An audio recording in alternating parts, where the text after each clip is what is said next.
Hey, what is up, everybody? Welcome back into the show. Happy Saturday. I am going to be getting at y'all with my rankings today, so hopefully I can kind of get this glare out of here and get a little bit clearer of a picture. There we go. In fact, I'm going to open my windows a little bit.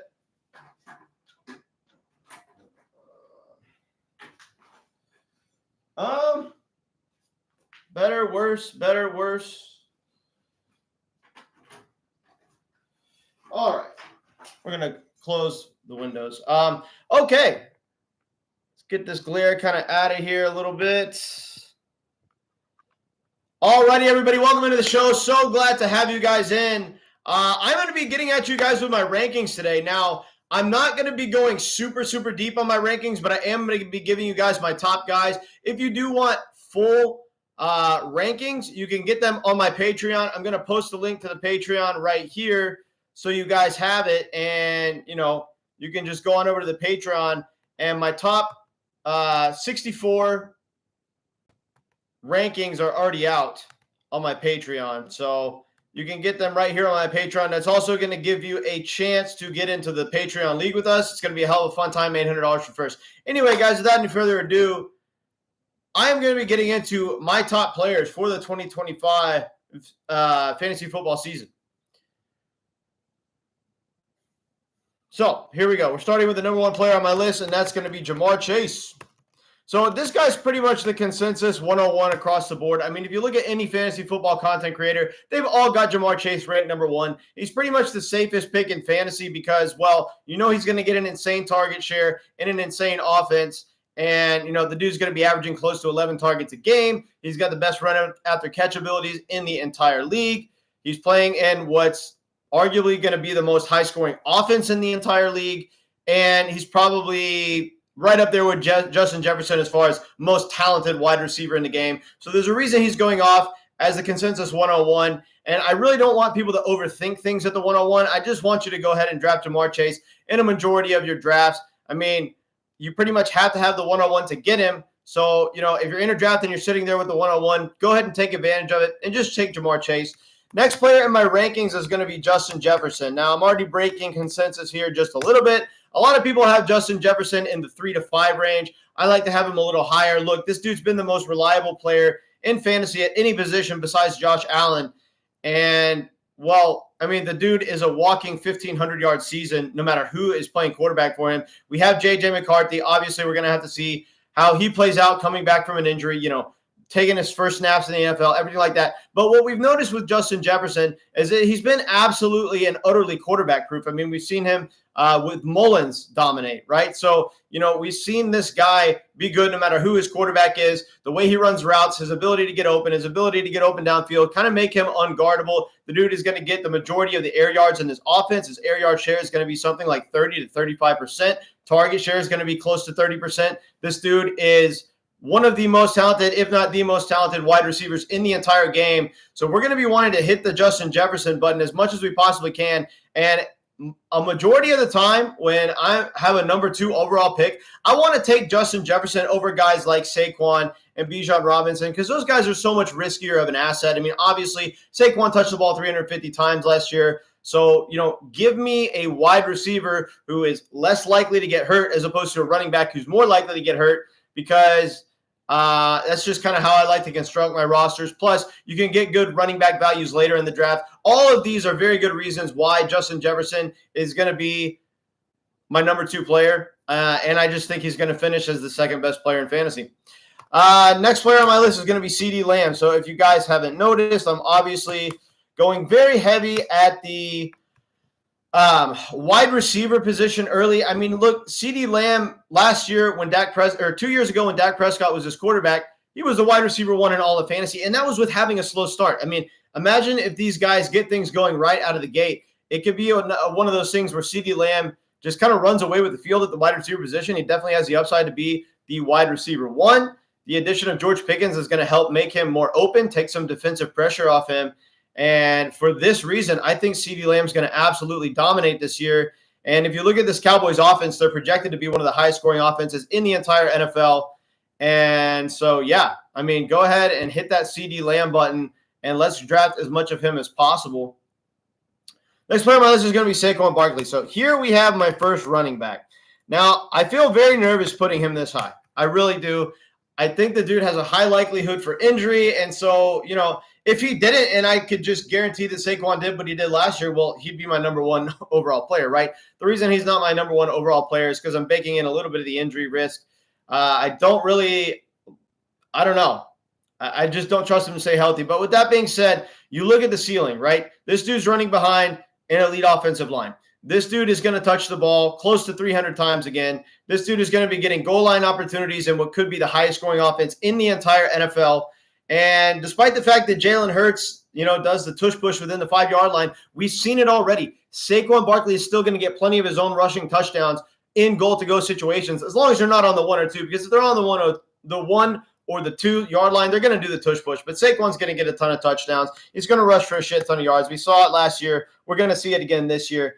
But know that he is a little bit of a risky asset, so that's why I had him a little bit lower in my rankings than I normally would have. Bijan is going to be my number 5. So Bijan Robinson, my 5th player overall, my 2nd running back off the board. Obviously, we've seen the yards per carry efficiency be absolutely ridiculous for Bijan Robinson in his career in fantasy. And, we're only 2 years into his career, and he's actually been underutilized from a touch basis in comparison to what we expected, right? We expected this dude to touch the ball 350 times in a rookie season. Didn't happen. So he's still got his most explosive plays and his best football left ahead of him. This dude is very young, very talented in what looks like could be an improved Falcons offense that is actually projected to be pretty decent this year. Let me get some water here.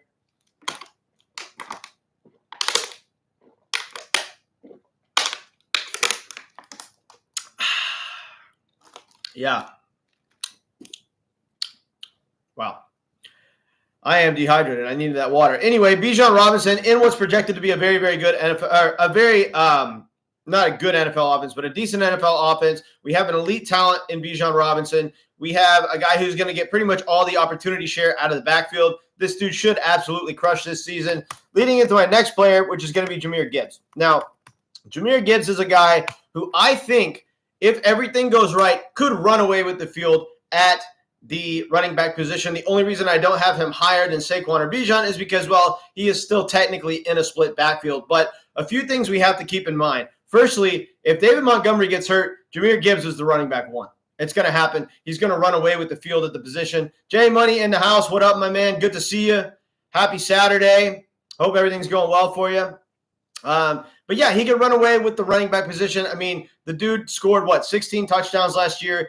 His yards per carry efficiency was freakishly good. This dude is an absolute monster in the passing game. He's a running back that can come out on any given week and give you 10 targets out of the backfield. This dude is an absolute PPR and half PPR monster. He's a league winner for best ball purposes. He's a league winner for redraft purposes. And there's a reason why Jahmyr Gibbs is going off the board so early. I mean, this dude's just an absolute league winner with a freakishly high ceiling. If David Montgomery were to get hurt in front of him, which could easily happen, Jahmyr Gibbs could just run away with the field and be the best running back in fantasy.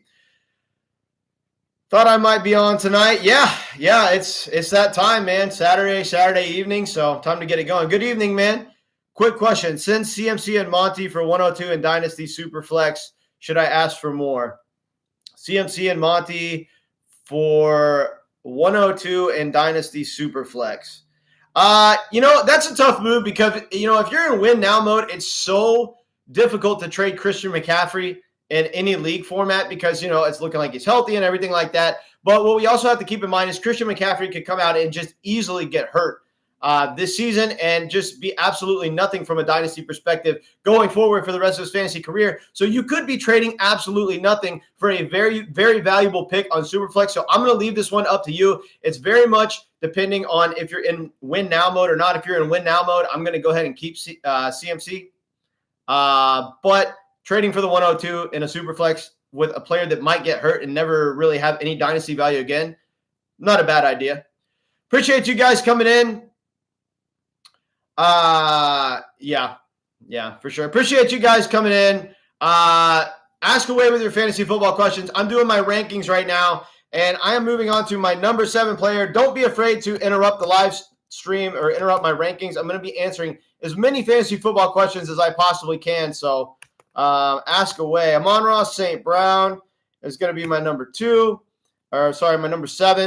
Amon-Ra St. Brown. I mean, here's a guy who is pretty much just like no one's ever going to give him credit for just being one of the best wide receivers in fantasy, right? Like every year he gets drafted probably at least slightly later than he should be drafted. This dude was a wide receiver 3 in all of fantasy last season. He's been nothing but absolute money since coming into the league. And he's playing in what's projected to be the 3rd highest scoring offense in the NFL. The projected highest scoring offense is the Bills, followed by, I actually don't remember who. The Ravens are the projected number 2. And then the Lions are the projected number 3. So if you look at the implied Vegas totals for wins and for offense and just overall offensive production, the Lions are right up there. So I want as many assets on the Lions as I possibly can. That's why I'm going Jahmyr Gibbs and Amon-Ra St. Brown 6 and 7 in my rankings. Obviously, Amon-Ra St. Brown is going to be a guy who comes out and gets 9 to 10 targets a game. A lot of people are worried about Jameson Williams kind of interfering with Amon-Ra St. Brown, but the two different kinds of wide receivers. Amon-Ra St. Brown's still going to eat on those underneath targets. You know, he catches passes at all levels of the field. He's going to be targeted in the red zone in a very good offense. This dude has tremendously high upside, and I'm going to be taking him higher than most people are. So Amon-Ra St. Brown is 7th on my list. All right, guys, if you're just coming in, I'm doing my overall rankings. I do go deeper on my rankings on my Patreon. So you'll see a link right here up at the very top of this chat that says patreon.com. And yeah, if you join my Patreon, you're going to get my full list of rankings. You're going to get my draft guide. And more importantly, you'll get a chance to get in the Patreon League with us and play for $800 for first this year. So if you want to join the Patreon League, go ahead and click that link on my Patreon. Join the league. It's filling up fast. We only have 4 slots left. So the Patreon League is probably going to be filled in about a week and a half. So get in the league while you can. Get my rankings. Next player on my list is going to be Nico Collins. Now, Nico Collins is going to be a guy who, he has the upside to be the wide receiver 1. This dude gets the target share. He has the athleticism. He's now got some weapons surrounding him. I mean, they obviously added some wide receiver depth in the draft, but all this is going to do is make the overall efficiency of the offense better. The Texans' offense is going to bounce back massively. I see a massive bounce back year for C.J. Stroud. And Nico Collins, before he was injured last year, was the wide receiver 1 in fantasy before going down with his injury. He was ahead of Ja'Marr Chase, Justin Jefferson, everybody. Nico Collins was the wide receiver 1 in fantasy before he went down with his injury last year, dominated when he came back from his injury. And all people are really looking at is the total fantasy finish. Obviously, he didn't finish, top 5 or anything crazy like that because he missed time with injury. Had he not, very well could have been the wide receiver 1. You're looking at a guy who's 6'4", runs a 4.5 40, probably the best physical specimen in the entire league at the wide receiver position, up there with guys like A.J. Brown. The dude's an absolute monster, and I don't see any reason why he shouldn't be a top 12 overall fantasy pick this season. I am going to be taking Nico Collins with a bunch of confidence. Ask away with your fantasy football question, guys. Ask as many questions as you want, and I'm going to be taking all questions. Malik Nabers is going to be my number 9. Now, Malik Nabers, obviously playing in a somewhat questionable offense, but that was the case last year. Same offense, really, did they improve with the NFL draft that much? Probably not. Did they improve with the, drafting Jackson Dart and trading for Russell Wilson? Maybe they improved a little bit, but overall, we're still looking at an offensive situation where the offense is questionable. This is the only reason we don't have Malik Nabers higher, because if you look at the target share, if you look at the inherent talent and the inherent ceiling because of his talent and just how good this dude is, he would be like a top 3 player for me if he was not in a questionable offense. But if you look at guys like Ja'Marr Chase, Justin Jefferson, CeeDee Lamb, the wide receivers that I have ranked at the very top, they're all in better offenses by a pretty significant margin than Malik Nabers. So I don't know if the touchdown upside is going to really be there, but for best ball purposes, gives you a tremendously high weekly ceiling. Won a lot of people money in week 17 of best ball last year. He's great for redraft purposes. He's great for dynasty. You want to have as much Malik Nabers as you possibly can, because this dude is absolute money. Next player on my list is going to be Ashton Jeanty. Now, Ashton Jeanty, as my number 10 player, I mean, obviously he's in a system with coaches that love running the football. This dude might lead the league in volume as far as, overall rushing attempts, right? He's going to get some work catching passes out of the backfield. Now, the offense is highly questionable. This is not a good offense. So, but, with Brock Bowers and Ashton Jeanty himself, they could have enough weapons this year to maybe salvage having a decent offense. I think that them being a decent offense is their absolute ceiling. Maybe like something like a top 20, top 18 overall offense, I think is about as good as it's going to get for these guys. And that's the ceiling. But Ashton Jeanty could lead the league in volume as far as overall rushing attempts. We know that this dude, based on his talent alone, is going to have some pretty good yards per carry efficiency. So I do like Ashton Jeanty this year. I think he's worthy of a first-round pick. But running backs that touch the ball this much are risky assets, even when they're young. So if you wanted to go with one of these wide receivers in this range, I would actually recommend it. That's why I'm taking Amon-Ra, Nico Collins, and Malik Nabers over Ashton Jeanty. But the ceiling is so inherently high for this guy because of how freaking good he is. I mean, he's pretty much the best running back prospect since Saquon, right? Some would argue he's a better prospect than Saquon. So, this dude is an absolute monster. He's going to be touching the ball like crazy. And I don't see any way that he doesn't have like a really good fantasy season unless he gets hurt. But the injury risk is slightly there for me. All right, guys, if you're just tuning in, make sure to join the Patreon League. We are filling the league up quick. There are 6 out of 10 slots already filled. Only 4 spots left if you want to get in the league with us this year. We're going to be drafting on August 3rd. It's $100 buy-in, $800 for first. It's going to be a fun time. You're also going to get all my rankings, my full list of rankings, if you join my Patreon. So go ahead and do that. The link is at the top of this chat. And get in the league, have some fun with us this year. Next player on my list, speaking of injury prone and injury risk, is Christian McCaffrey.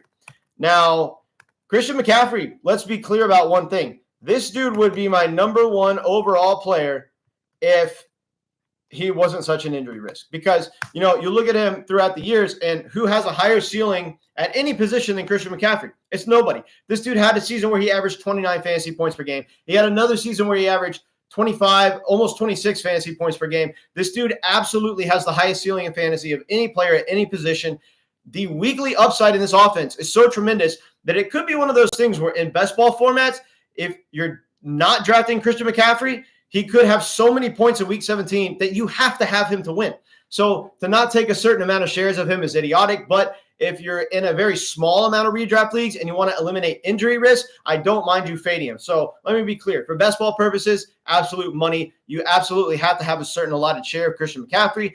And for your redraft leagues, you can take him because the ceiling is so high he can win you your league. But also, if you wanted to fade him and take a safer receiver like a Nico Collins or a Malik Nabers or an Amon-Ra St. Brown in his range, I don't blame you. None of those guys are going to give you the ceiling of Christian McCaffrey, though. So, if you're shooting for the highest upside possible and you want to win your league because you have the best player in fantasy, go for Christian McCaffrey. Just know that there's some obvious injury risk attached to him. All right, guys, ask away with your fantasy football questions. Don't be afraid to interrupt the stream. Ask as many fantasy football questions as possible. Jamie Parag, what is up? What is up, my friend? Welcome into the chat. Welcome into the live stream. Happy Saturday. And I hope you're having a good one, man. Number 12 on my list is going to be Puka Nacua. You're good, bro. I mean, hey, we all got to work, right? Puka Nacua. Yeah, I kind of want to have this guy higher. I do think that his overall target share is going to go down a little bit with Davante Adams, although they hyper-concentrate their wide receivers so much in this offense that I think that Puka Nacua is still going to absolutely explode. My biggest quarrel with Puka Nacua, and the only reason that I don't have him higher, is I think that Davante Adams is going to siphon a good amount of red zone targets away from him. I even think that the pass-catching tight end Terrence Ferguson is going to siphon some red zone opportunities away from him. Kyron's going to do that as well. But the fact of the matter is, Puka Nacua might be the most targeted wide receiver in fantasy, like top 3 or 4 this year, even though he's losing targets to Davante Adams because, this team just targets their wide receiver ones so much that he could come out and average 11 targets a game in what could be a very good offense and what's going to be an inevitable bounce back season for Matthew Stafford. Do you think Cedric Tillman could stay Flacco's favorite? I think Judy can beast if he catches more balls, but he might go quick. You think he is worth the pick in the later rounds if Judy is gone? Cedric Tillman, I'm not too big on Cedric Tillman this year. I mean, obviously there's some rapport there, but, I don't know, man. I think that Cedric Tillman just was kind of a flash in the pan. I'm going to be drafting as much Jerry Judy as possible due to the fact that, he's an incredible prospect. He's going to be the clear-cut wide receiver one in his offense. You're already getting such a tremendous value in Jerry Jeudy, and he really isn't climbing up draft boards as much as I thought he would, at this point in the offseason. So I'm just going to be taking as much Jerry Jeudy as possible. I'm not really taking too many late-round flyers on Cedric Tillman. I mean, I do have some shares of him, but if I were to look at my underdog exposure, I think I have like less than 4% Cedric Tillman. So I'm not like too big on him, to be honest. My two, Jeudy will be the man. Yeah, I mean, Judy's going to absolutely go off. I mean, he just came off a 1,200-yard season, and people are disrespecting him. The dude had 1,200 receiving yards last year. Look what Joe Flacco did to Amari Cooper, too. The minute that Joe Flacco stepped into this Browns offense late in the 2023 season, Amari Cooper went absolutely nuclear. Look for Jerry Jeudy to do the same freaking thing. And, he's the clear-cut one in the offense, and he's got no competition for targets. This dude's going to be getting targeted like crazy.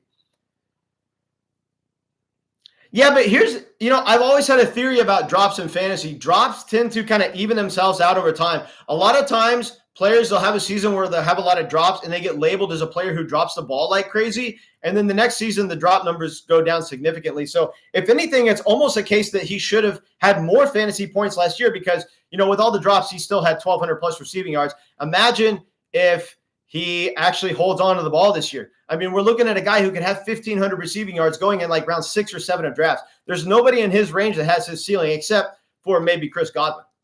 So I just love Jeudy in the middle rounds, but I'm not touching Tillman all that much.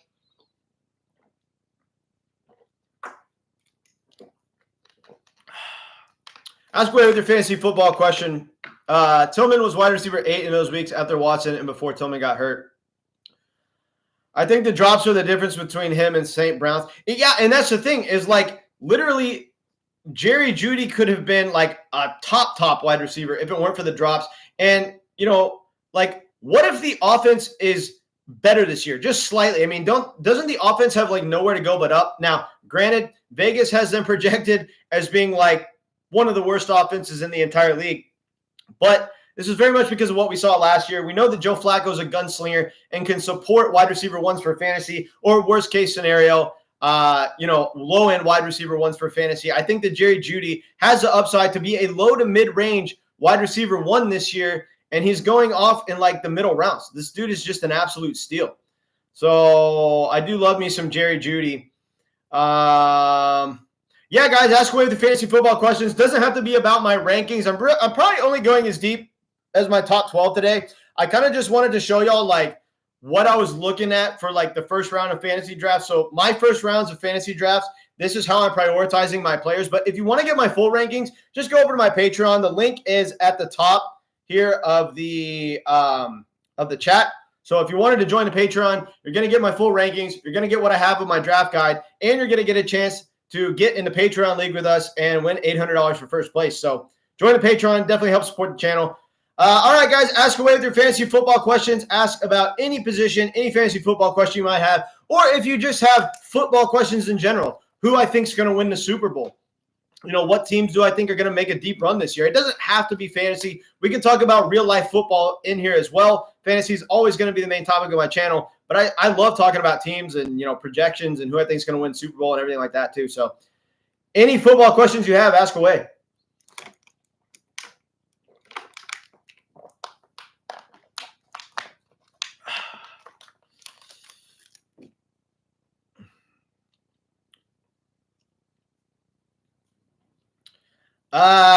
When did you hear about this, Jamie?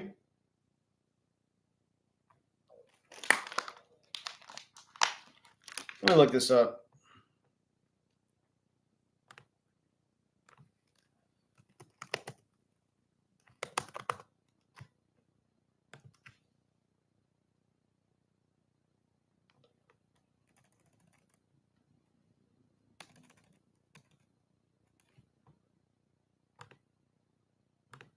Oh, wow. Yeah, I just read about it. I totally missed that somehow. Wow, sad. Never like hearing that stuff. Never like hearing that stuff. Man. RIP. All right, guys, ask away with your fantasy football questions. Let's blow this chat up, and let's keep this chat going for as long as possible. It's Saturday night. I'm here to talk fantasy football, and I'm here to answer all your fantasy football questions. If you're new to the stream, all you got to do is scroll to the top of the chat. I have my top 12 overall rankings out. If you want my full list of rankings, all you got to do is join the Patreon. I have my top 64 up, and I've decided I'm going to be going 200 deep on my rankings on my Patreon this year. So if you do join and you get my rankings, I'm going to have my top 200 up, broken down into tiers and everything like that. But for the sake of today's video, I do have my top 12 overall rankings out.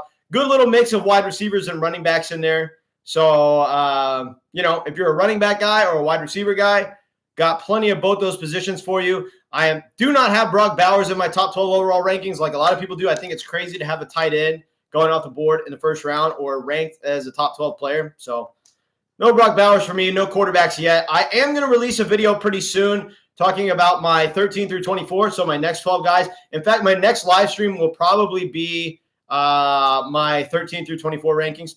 David Njoku be a top 5 tight end. I think he'll be better than – that's a bold take. I like the take. I think it can certainly happen, but it's definitely bold. I think David will get more targets. Your thoughts?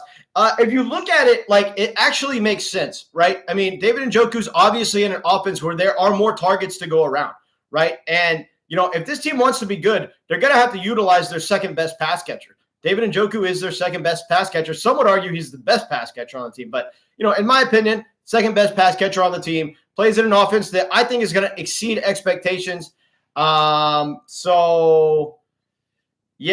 Njoku going to be top 5.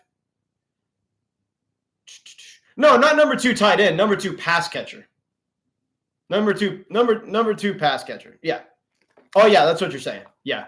So yeah, I mean, if you look at it just based on the raw target volume, he could outperform Laporta. The only thing is though, Laporta is a dominant red zone threat in an offense that scores a lot of points. So like overall, if I were to say I had to pick one over the other, I'm still going with Sam Laporta because, I just think that Sam Laporta has so much more touchdown upside, being an elite red zone threat in what's projected to be the 3rd highest scoring offense in football. But David Njoku should get a lot more targets. You're darn right about that. So David Njoku, I could definitely see him being the better tight end, and you're definitely getting him like way later in the draft. He's going off the board as the tight end 11, whereas you have to get Sam Laporta as the tight end 4. So you could be onto something there, bro. All right, guys, ask away with your fantasy football questions. Ask as many fantasy football questions as you want. I'm going to be answering everything for you guys. Doesn't have to be about my rankings, but I do have my top 12 rankings posted in the list up here. If you scroll to the top of the chat, you can see how I'm breaking down the first round of fantasy football drafts.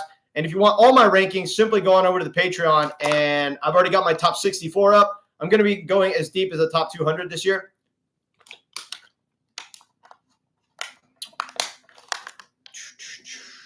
Welcome in, everybody. Happy Saturday night.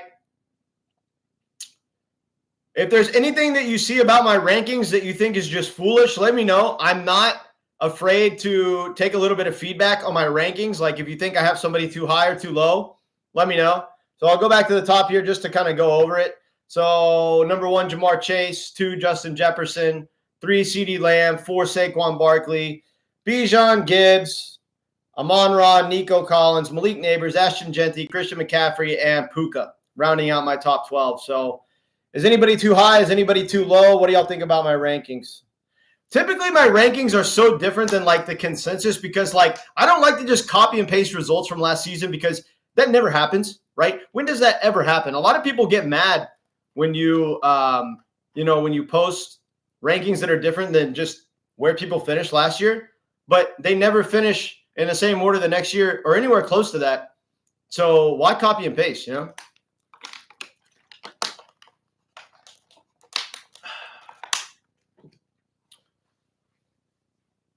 Appreciate you guys coming in. Ask away with all your fantasy football questions.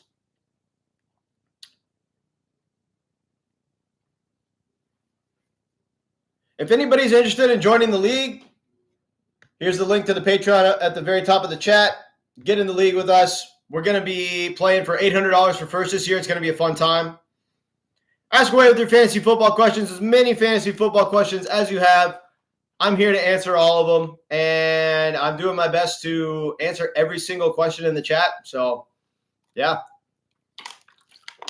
I would say drop me a super chat, but YouTube actually demonetized my channel because if you're somebody who's followed me throughout, the past year, you'll know that I went a while without posting.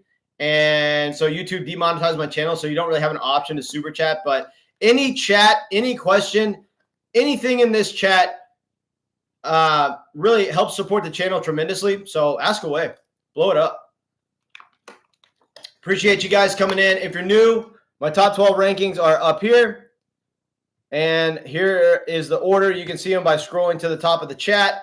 But ask away with your fantasy football questions. Ask as many fantasy football questions as you want, or real life football questions. If you want to talk about who's going to win the Super Bowl, if you want to talk about who your favorite players are, or anything like that. We're going to be talking fantasy football, but we also talk real football around here. It doesn't have to be fantasy football exclusive. I love talking about teams. If you have questions about any team, I love talking about my Dallas Cowboys. I know most people don't, but if you want to talk Cowboys football, we can do that too. I'm answering any and all fantasy football questions. So blow up the chat.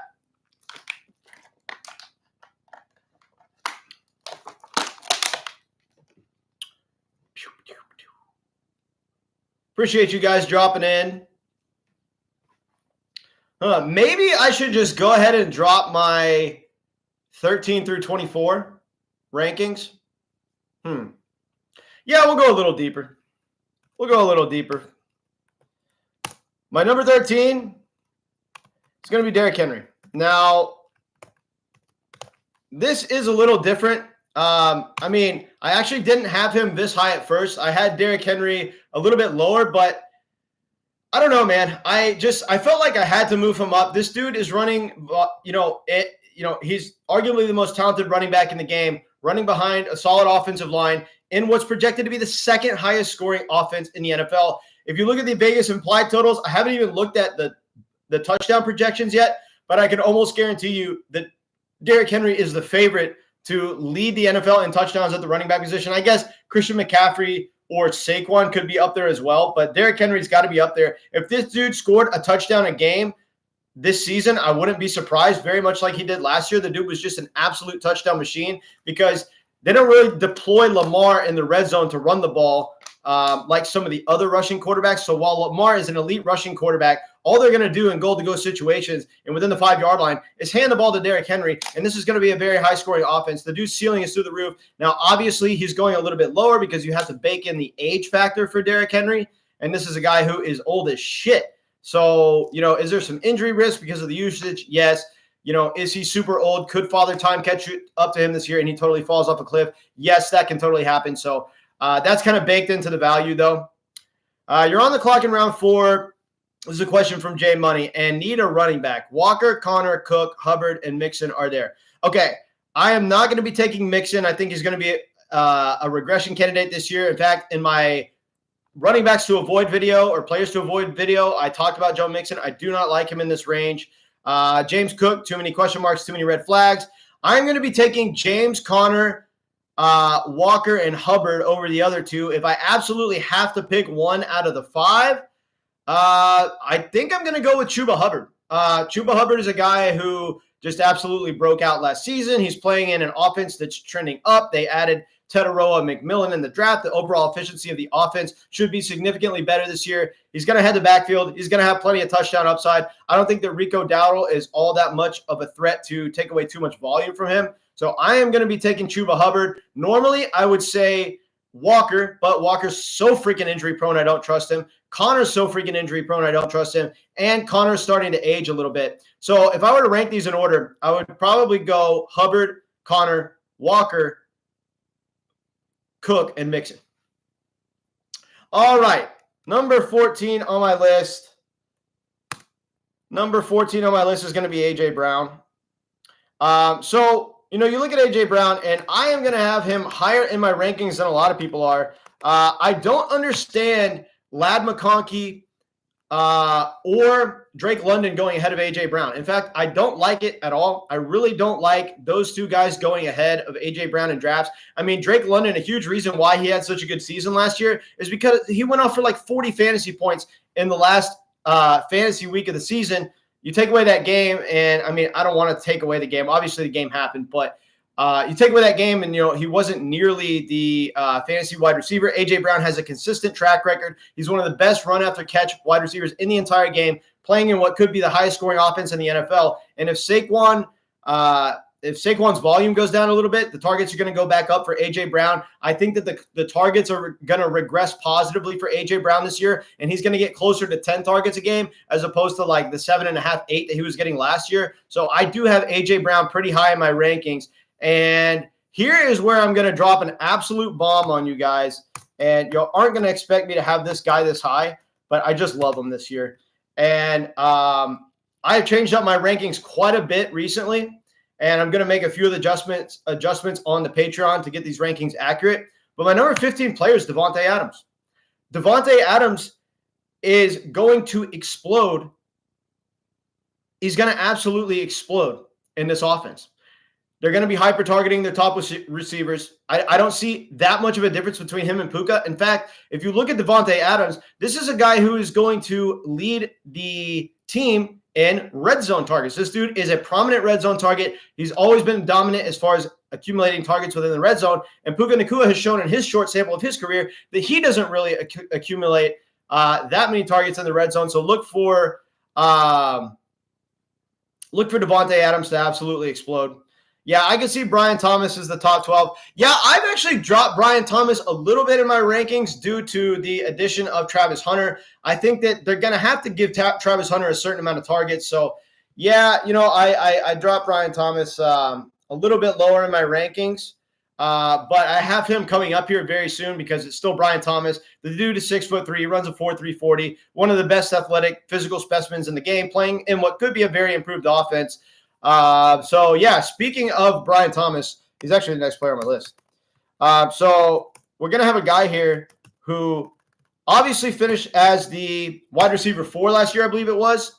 The dude did not have that much of a target share early in the season. He was just converting on big plays, right? So that's how he started the season. As the season went along and they realized how damn good he was, well, they started feeding him a lot more. So am I lower on consensus than Brian Thomas? Yes, I am. I'm just lower than consensus on Brian Thomas, but I still think he's going to have a very good season. I mean, I have him as a top 16 overall player, for crying out loud. Next player on my list is going to be De'Von Achane.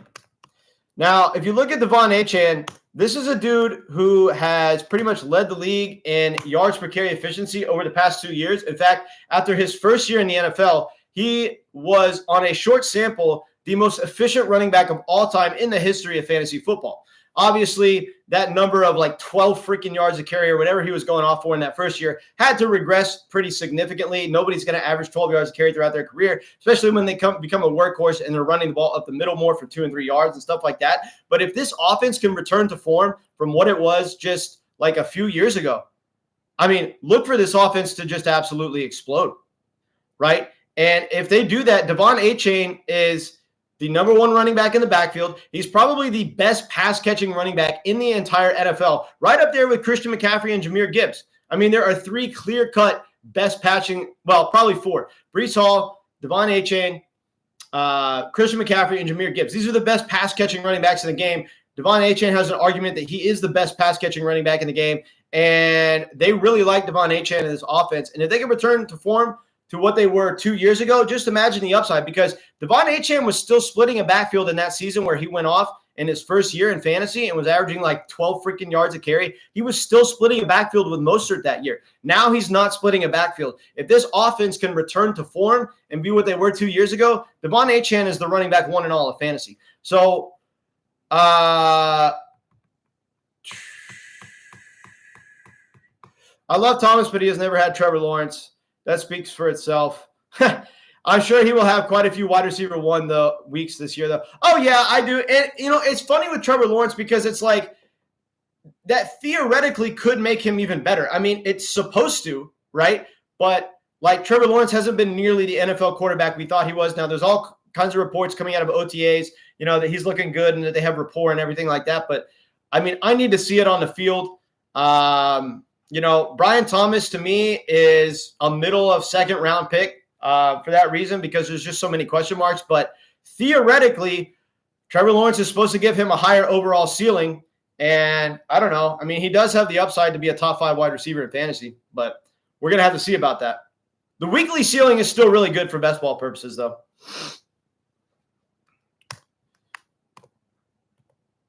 Number 18 on my list is going to be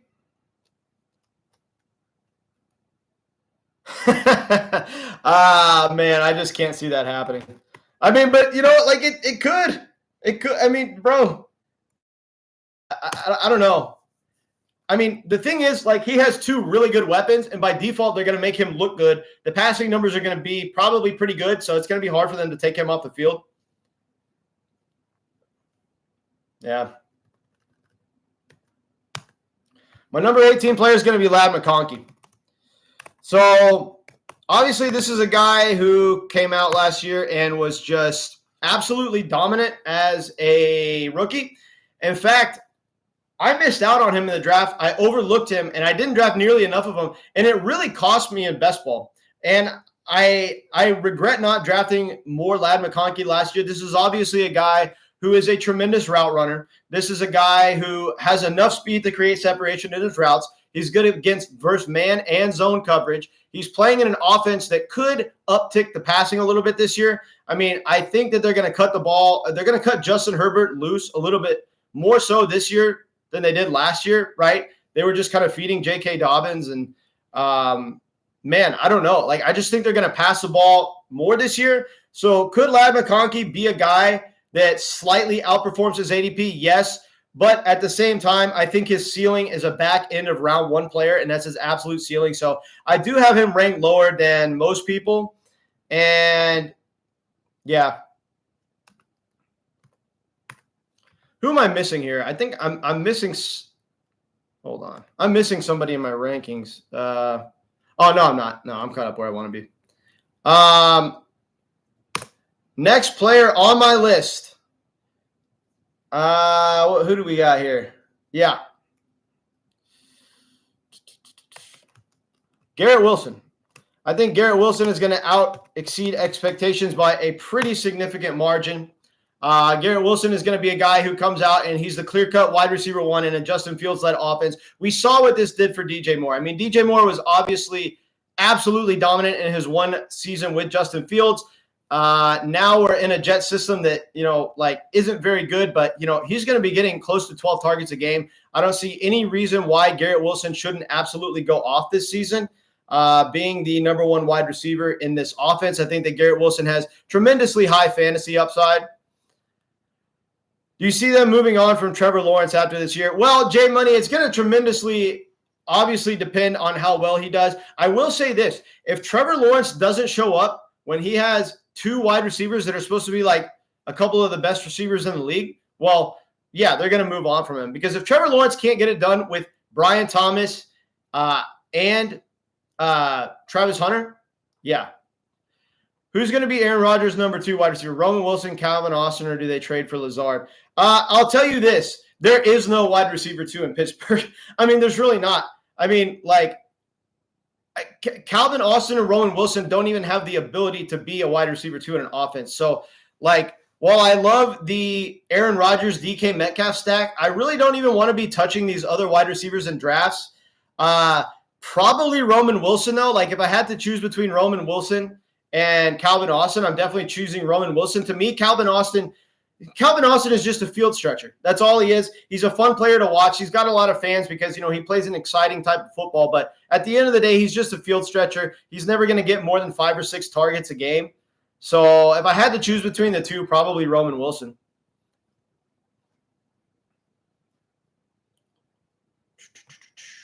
Ask away with your fantasy football questions, guys. I'm going to be answering any and all fantasy football questions that you might have. And let's keep this chat going.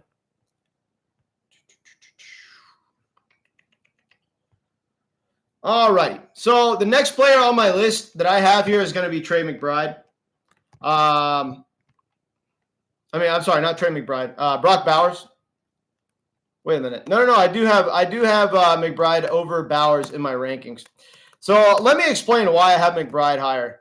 One, I'm more sold on the offense. Obviously, the Cardinals' offense wasn't that good last year, but you got to figure that an offense that's led by Kyler Murray is going to bounce back in a pretty significant way. I mean, I see some positive overall regression for Marvin Harrison Jr. I think that Marvin Harrison Jr. is going to explode next year, but I think that Trey McBride is still going to get a shit ton of targets. I mean, obviously a certain amount of targets have to go to tight ends, no matter how much your wide receivers are being targeted. And Marvin Harrison is really the only wide receiver target. So Trey McBride is still going to be pulling in like 10, 11 targets a game, just like he was last year at the tight end position. This is one of the most valuable things you can have in fantasy. And I am a big fan of fading Brock Bowers with one of those super early picks and just drafting Trey McBride. Trey McBride would have finished higher than Brock Bowers last year if he were able to get in the end zone at all. And he's playing in a better offense. So, if you look at how the touchdown numbers are going to even out, I think that Brock Bowers is going to score a similar amount of touchdowns this year to what he did last year. But I think that Trey McBride is going to score significantly more touchdowns this coming season than he did the season before. With any positive touchdown regression at all, this dude is going to blow the tight end position out of the water, and he could easily run away with the field at the position. Next player on my list is going to be Marvin Harrison, his teammate right behind him. Now, there are times where I take Marvin Harrison in best ball drafts over Trey McBride just because wide receivers get pushed up so much in these best ball drafts. But, if you look at Marvin Harrison, people get all excited that he bulked up and everything like that. I'm not necessarily basing that much on that. What I'm looking at is the data, right? You look at how he did in college. Dude was absolutely dominant. Coming into the league, he was supposed to be the best wide receiver by a long shot, not just a little bit. He was supposed to be the best wide receiver by a long shot in this draft class, and he got outperformed by Ladd McConkey, Brian Thomas, and Malik Nabers. But you've got to figure this dude's going to bounce back this year, right? It's going to be his second year playing in the NFL. He has more time to learn his team's playbook and learn how to adjust to the NFL speed. We know this dude has all the talent in the world. Is his explosiveness and run after the catch abilities as good as Malik Nabers? No, it's not. But he does play in an offense that I think is going to be better than the Giants' offense. So is there an outside shot that Marvin Harrison outperforms Malik Nabers this year in fantasy points? I think the possibility is certainly there. And you're getting this dude typically in the middle of round 3. Sometimes he's going as high as early 3rd round now, but you're getting this dude really, really freaking early. Or at a really good value, I mean. Next player on my list, we're going to go ahead and put Brock Bowers. Now, I don't like taking tight ends early in drafts, but I think this is more of an appropriate spot of the draft to take Brock Bowers because, he is playing in an offense that shouldn't provide him that much touchdown upside. But I like him going kind of at the back half of the first round. I think that him and Trey McBride should have a similar ADP. I don't see any reason why Brock Bowers should be going ahead of Trey McBride. In fact, I think McBride should go ahead of Bowers. But we're going to be looking at Brock Bowers, and we're going to be looking at a guy who is going to get darn near 10 targets a game at the wide receiver position. The dude has shown the ability to make extremely athletic and contested catches and get open and create separation in his routes. This is a dude who is going to dominate the target share for his team. Obviously, Ashton Jeanty is going to help the overall efficiency of the offense. So I don't mind Brock Bowers at the end of round 2. All righty. Welcome in, guys. If you haven't already, you can scroll to the top of my chat, and you can see, what wide receivers I have, what running backs I have up top. I have provided so far my top 22 overall rankings for fantasy. If these rankings are way off, let me know. I'm always available for a little bit of feedback, but I will say this. My rankings are never anywhere close to consensus because all consensus does is copy and paste rankings from last season. That is not how this works. The game changes every year. So I'm trying to do my best to project forward, and instead of copying and pasting last season, I'm doing my best to predict what's going to happen. So if you haven't noticed, some of the guys that I'm taking in round 2 are going in a different order than, they typically are. And, that's just kind of how I do my rankings. But my number 23 player is going to be Josh Allen. Now, a lot of people, they don't want to take quarterbacks that highly in drafts.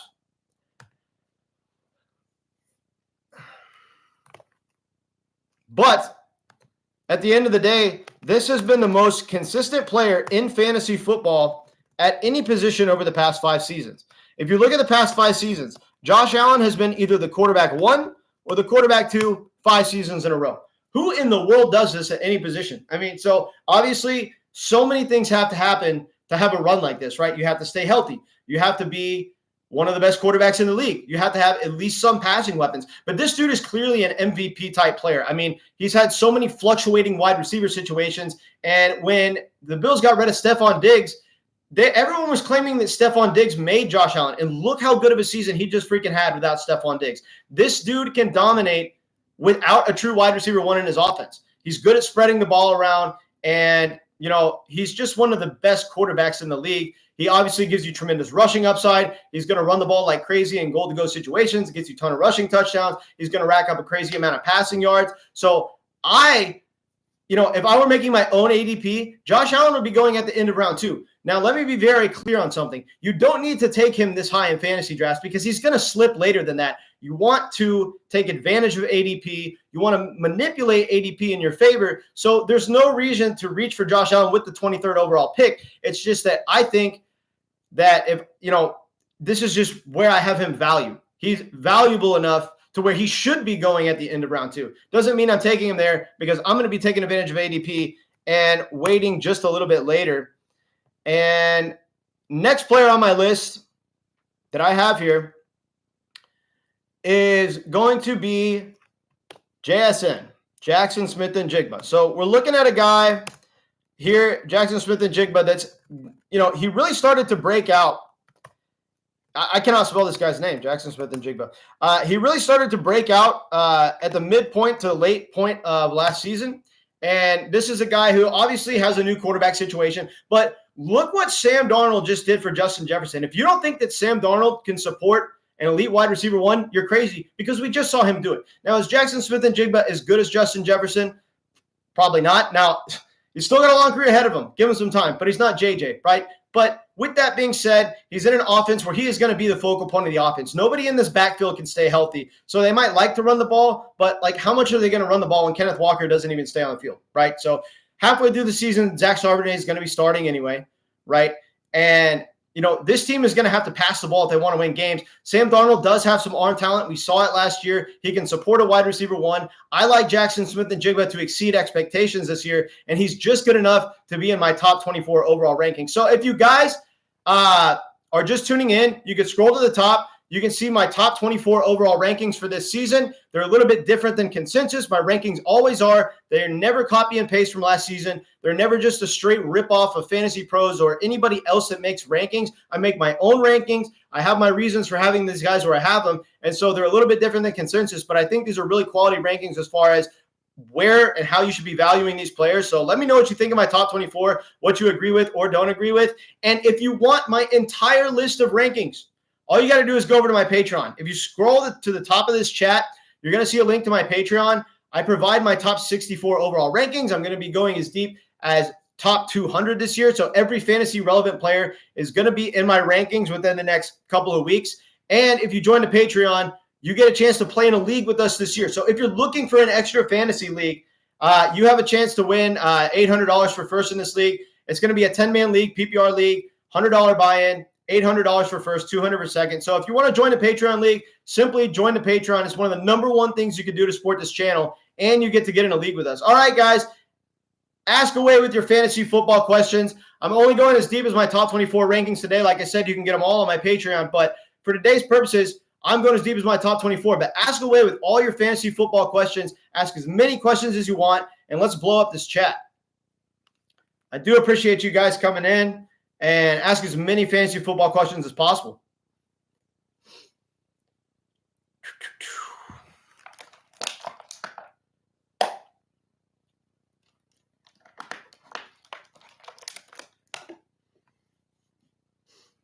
Or real life football questions. I just love talking football. Love talking football with the boys. So any football question you might have, real life football, fantasy football, doesn't matter. How are your best ball drafts doing? I'm going to tell y'all personally, I am 131 drafts deep on Underdog.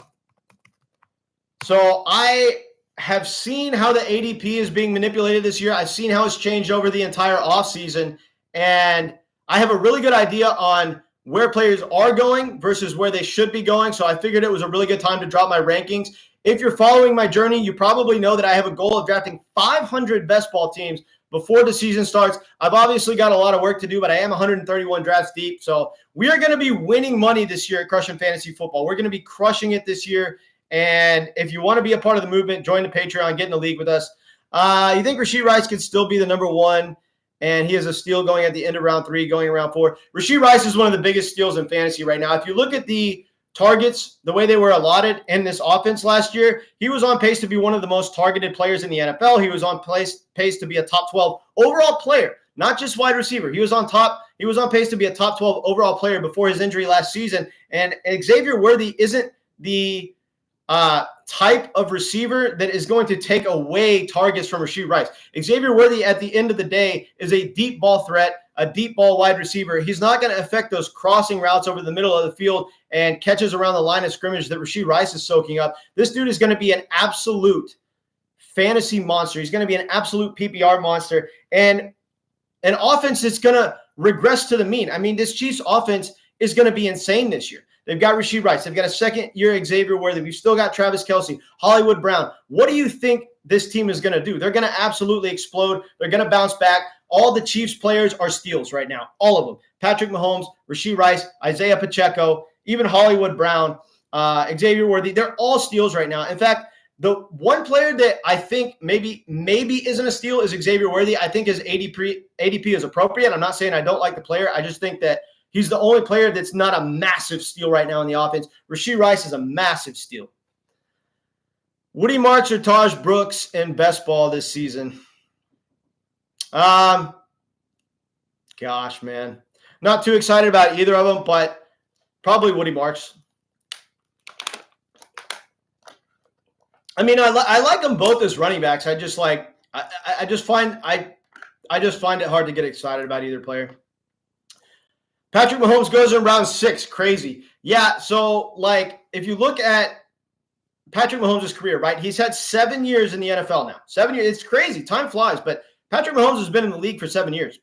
And he's had 2 seasons of over 5,000 passing yards. And if you look at the past 5 seasons combined, guess who leads the NFL in overall passing yards? It's Patrick Mahomes.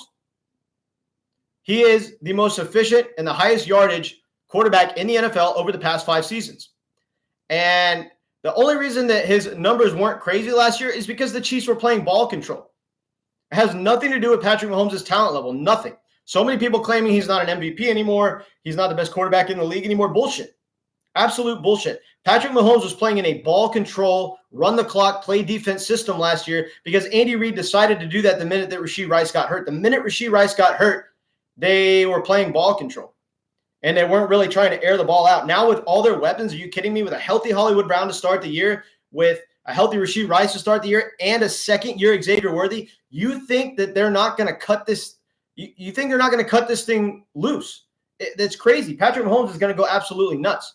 And anybody who doesn't think so just doesn't understand how football works. Mahomes is back in the top 5 this year. Yeah, I think so for sure. In fact, I wouldn't be surprised. I actually have him as my 3rd quarterback. I have Josh Allen at number 1, which he obviously should be. I have Jalen Hurts as my number 2, and my number 3 is Pat Mahomes. I have him ranked ahead of Lamar Jackson. I do. And a lot of people are going to say this is crazy because of recency bias and what we just saw with Lamar Jackson last year, but Lamar Jackson had a freakishly efficient season from a passing standpoint, considering the fact that he doesn't really have a lot of weapons, right? I mean, the 2 biggest passing threats on the team are the 2 tight ends and Zay Flowers. Zay Flowers isn't even a true wide receiver 1. So, look who has better weapons. Look who's the more efficient passer. I think it makes sense for Patrick Mahomes to be better than Lamar Jackson this year, despite what we've seen most recently. What do you think of Slayton late in best ball drafts? Patrick Mahomes for a 6-point passing league, it's over, bro. He's absolute money. What do I think of Slayton late round in best ball drafts? You know what's funny? I don't mind Darius Slayton at all. I think that he's a guy that isn't going to receive a whole lot of targets, right? He never does. He's never really been like a target hog type of wide receiver. But at the end of the day, they're going to have to pass to somebody besides Malik Neighbors. Obviously, they're going to be feeding Wan'Dale Robinson a little bit. I like Slayton's big play ability. I love his ability to get open downfield and gain separation in his routes.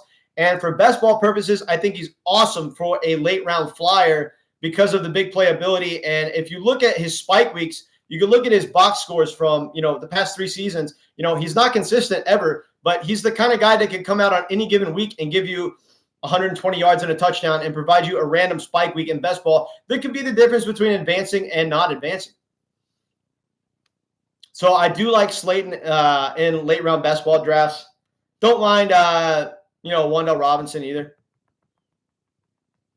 And what you have to keep in mind, too, is Russell Wilson, if he's the starter, which I think he's going to be. I think Russell Wilson's going to be the starter. I know that Jackson Dart is going ahead of Russell Wilson in underdog drafts, but I think Russell Wilson's going to be the starting quarterback for this team, and he is still one of the best deep ball passers in the game. Obviously, not quite the quarterback that he used to be. He's not anywhere near prime Russell Wilson, but he's still one of the better deep ball throwers in the game, and that bodes very well for a receiver like Darius Slayton, who thrives on the deep ball. Appreciate you guys. Ask as many fantasy football questions as possible. If you're just now catching the stream, you can go up to the top and you can catch my top 24 overall rankings. And, if you want to get a look at those, go ahead. If you want my top 64 overall rankings and what's soon to be my top 200 overall, just join the Patreon. There's links all over my channel to join the Patreon. And the main thing about joining the Patreon is you get a chance to get in the league with us, or you don't get a chance. You get to play in the league with us this year. Get a chance for $800 for first place. Get to have some fun with us this season. Ask away with your fantasy football questions, everybody. If you're new, rankings are up top. Subscribe to the channel. Helps the channel out tremendously. Join the Patreon. Get in the league with us.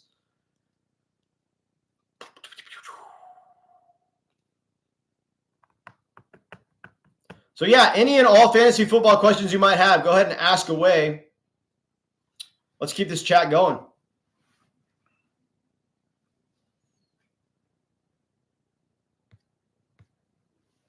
Thanks for tuning in, guys. Scroll to the top to see my top 24 overall rankings. We are going to be crushing it this year. I don't like Bucky Irving going in the beginning round 3. He's ahead of Chase Brown. I think Rachaad White will be more relevant than the rankings think. I don't know, man. I like Bucky Irving. I think that he's priced appropriately. I wouldn't really say that his ADP is too high or too low. I think that he's going just about right, in my personal opinion. I mean, he clear-cut took the job over Rachaad White last season. So, it's his backfield, right? And is Rachaad White going to have a complementary role as opposed to just being a straight-up backup? Yes, but there's a chance that this offense is so efficient that it's not going to matter because the touchdown upside could be tremendously high for Bucky Irving. He's going to be used on the goal line. He started to become more prominent as a pass catcher as well, so he can dominate in both phases of the game. If you are keeping up with OTAs, you know that, he looks really damn good. Rachaad White is not really happy with things right now because I don't think he's getting utilized enough in practice. And I think it could be a season where Bucky Irving just completely takes over. White blocks better, though. Well, yeah, and that's the thing is, and that's a good point because that's something that a lot of people forget when running backs are getting playing time is that it's not all about fantasy numbers, right? Your ability to get on the field is very much dependent on your ability to pass protect. So, Rachaad White could have more of a role because of that, certainly. All right, guys, follow on in. Ask away with your fantasy football questions. Let's blow this thing up. And, ask as many fantasy football questions as you like. Thanks for tuning in, everybody. Scroll to the top to see my top 24 rankings. They are out, and we are talking fantasy football today. Any fantasy football questions y'all might have, ask away, blow up the chat, and let's get this going. Appreciate you guys tuning in. If you guys are interested in joining a league this year, go on over to the Patreon and join the Patreon League. We have only 4 slots left, and we're drafting August 3rd, but it's going to fill up within the next week. I absolutely hate auction leagues. I don't play in any of them. In fact, of all fantasy football formats, I dislike auction leagues the most, and I pretty much never play in them. I like just your standard snake drafts. ESPN platform or whatever platform you want to use, just, your everyday home league drafts. And I also do a lot of best ball. As y'all know, I draft hundreds of best ball teams every year. I play in a ton of ESPN fantasy leagues, Yahoo fantasy leagues, everything like that. But I pretty much always do the standard snake drafts. I really don't mess with auction at all. You think about getting in an auction league or something? I mean, I don't want to discourage you from doing it. I just hate that style of draft. I really don't. Like, I want to stack my teams as much as possible and not really worry about running out of money. I don't want to run out of money. I love money. Appreciate you guys tuning in. Ask away with as many fantasy football questions as possible. Okay, you just do one. I think it's cool to mix in one just to like do something a little different. But I'm gonna be honest with you, bro. I have not played in an auction league in like the last 2 seasons. So yeah, I'm just really not into them at all. What sleepers do you guys have this year? We can talk about sleepers too. Some late round flyers that I like, guys that I think have tremendous upside going in the later rounds. In PPR, should Kamara be going before Walker and Mixon and the rest of who we talked about? Absolutely. Yes, I would take Kamara over any of those guys. Obviously, Kamara is playing in a very suspect offense, so maybe the touchdown upside isn't as high as it has been in years past, but he didn't really have touchdown upside last year. Still had a very good fantasy season. This is a guy who's going to come out and potentially get 10 freaking targets a game at the running back position. They've got a new quarterback coming in that's totally unproven, probably isn't going to be that great. He's going to be checking the ball down to Alvin Kamara like crazy. It's going to be dump-off city. This dude is going to have games where he has 10 freaking receptions out of the backfield. I like Alvin Kamara to be good for one more season.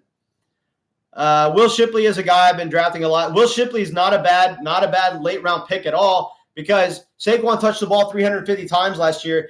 Can he get hurt this year? I think there's a very real possibility of that happening. And it could be one of those things where Will Shipley comes in and is just the number one running back in the offense with absolutely no competition for touches, running behind a great offensive line and just falling into the end zone like crazy because, it's pretty easy to score in this offense. I mean, there's just so many scoring opportunities. Obviously, Jalen Hurts is going to siphon a certain amount of the rushing touchdowns, but I love anyone in the Eagles backfield who is going to be getting a majority of the touches. So Will Shipley, if Saquon gets hurt, is absolute money. Yeah. Appreciate you guys coming in. Ask away with your fantasy football questions, and let's blow this chat up. Happy Saturday. Almost 7 o'clock, so we're getting into the evening hour. So, ask away with all your fantasy football questions, and let's keep it going.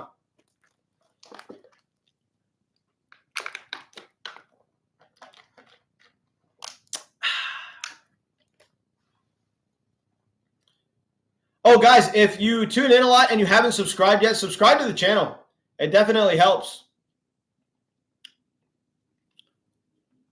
All right, so if you're new into the stream, you can scroll to the top of the chat and you're going to see my top 24 overall fantasy rankings. So, yeah, go to the top of the chat, check out my top 24 rankings. I'm only going as deep as the top 24 today. If you want my top 64 rankings that are already out, go on over to the Patreon and join the Patreon, and you can go a little bit deeper into my rankings. But I've got my top 24 out today, and I am basically done with the rankings portion of my video. So ask away with all your fantasy football questions. This is a live Q&A at this point. I'm going to be answering all the fantasy football questions that you guys have. So go ahead and ask away. I appreciate you guys coming in. So good to have you guys. And hit the like button if you haven't already and ask away with all your fantasy football questions.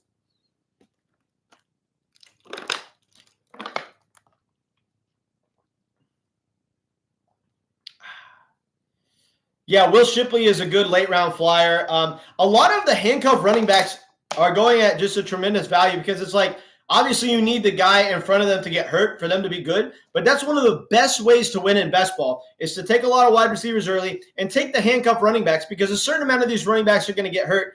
And what you want to target is you want to target, obviously, players in good offenses and players that you know will take over the number one role in their backfield if the guy in front of them gets hurt. So a perfect example would be like, let's see, Tyler Algier versus Braylon Allen, right? I think that Tyler Algier is the much better handcuff because he's going to get all the touches in his backfield if Bijan were to get hurt. If Breece Hall gets hurt, it's not necessarily just Braylon Allen's backfield. They're going to be splitting between him and other running backs. So, it's just a matter of knowing what the role is going to be for the handcuff if the guy in front of them goes down. I think Marvin Harrison is going to smash this year. Retrograde in the house. What's up? Good to see you, man.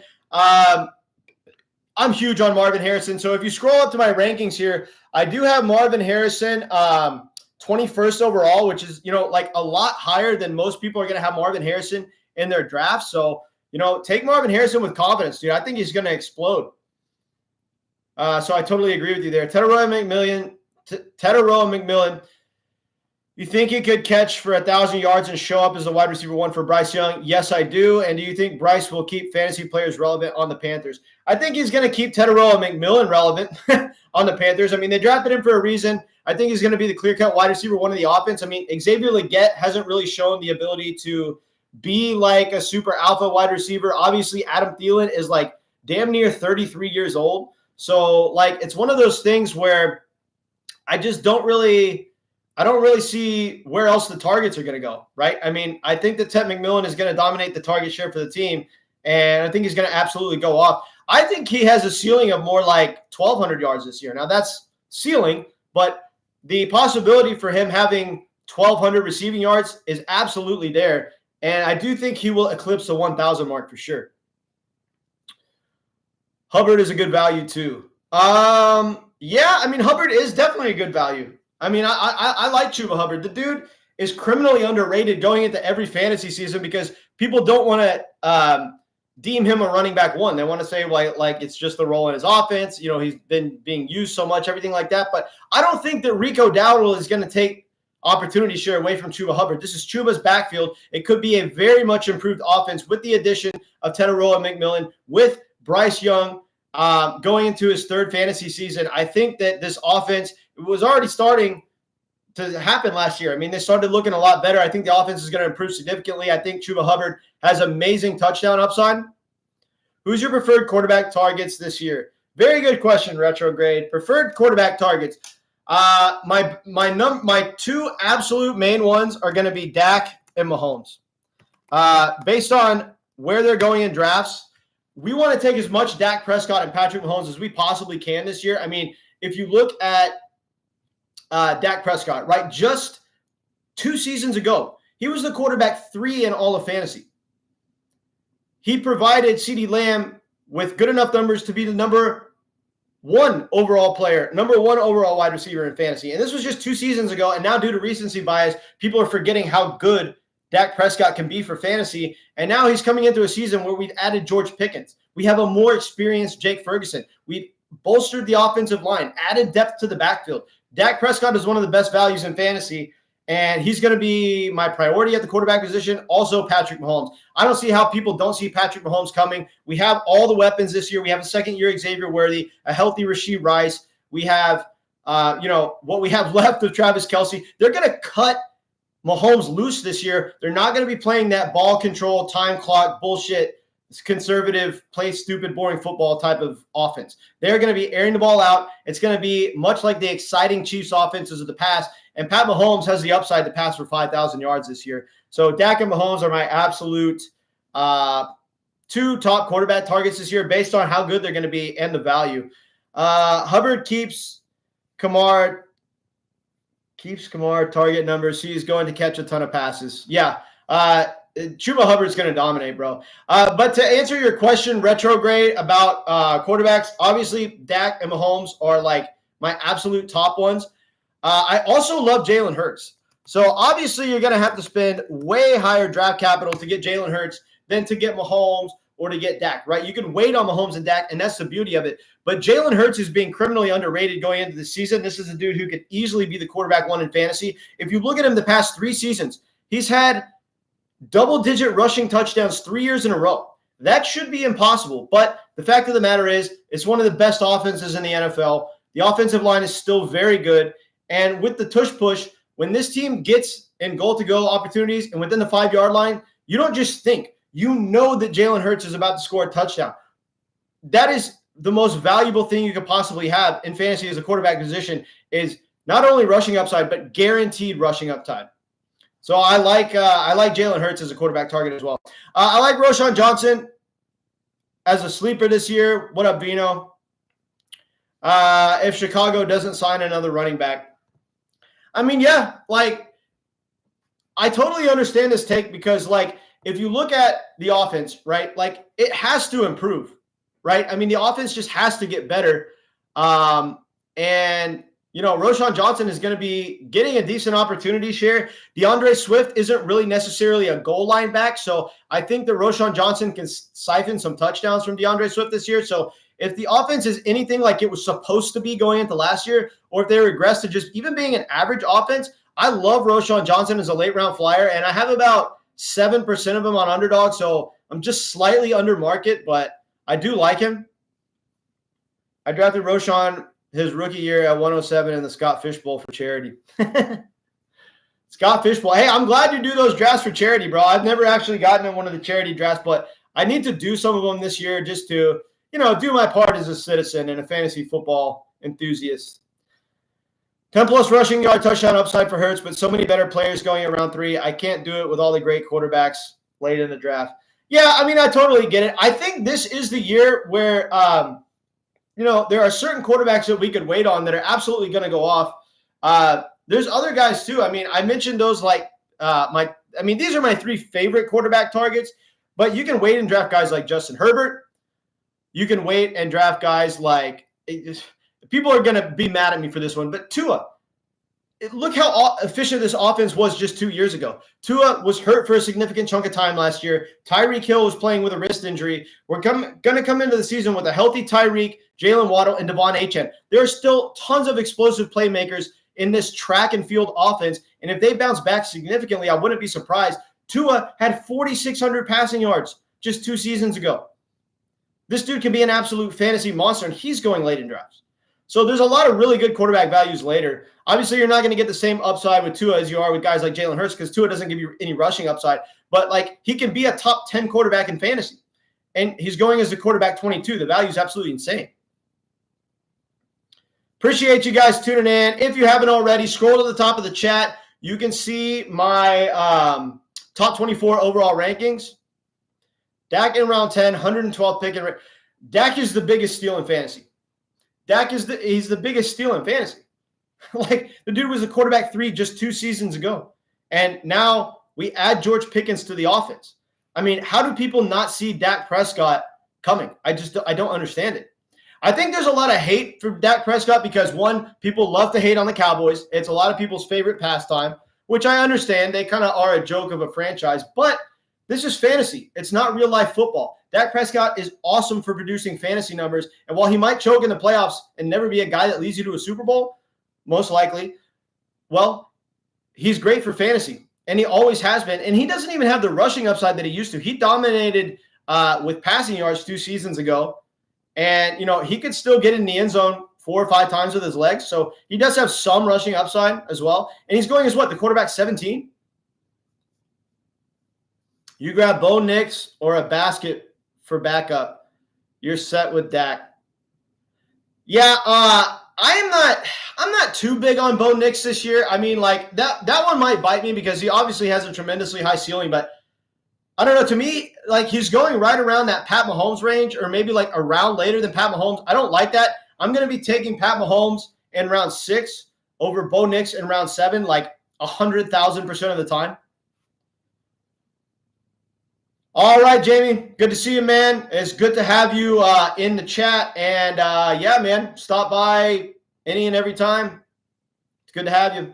All right, guys, keep asking away with your fantasy football questions. Ask as many questions as you want. Blow up the chat. I'm trying to get this chat as active as possible. So, yeah, blow up the chat. Ask away the fantasy football questions. Doesn't have to be about my rankings. It could be about anything. But if you haven't seen my rankings yet, simply scroll to the top of the chat. You're going to see my top 24 rankings for this fantasy football season.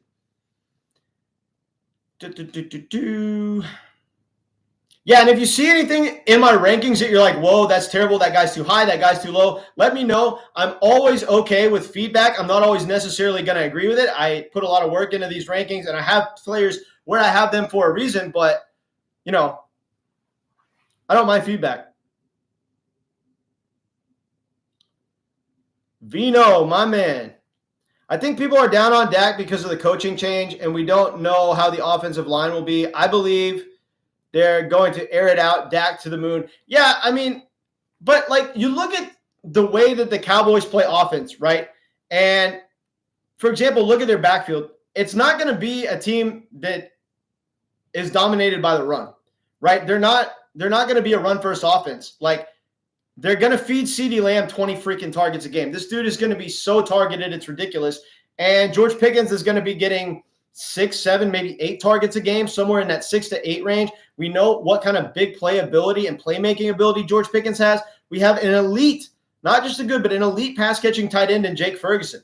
I don't see how this offense won't explode. No matter who the coaching staff is, game plan is going to be the same. They're going to air the ball out, and Dak is going to go nuclear.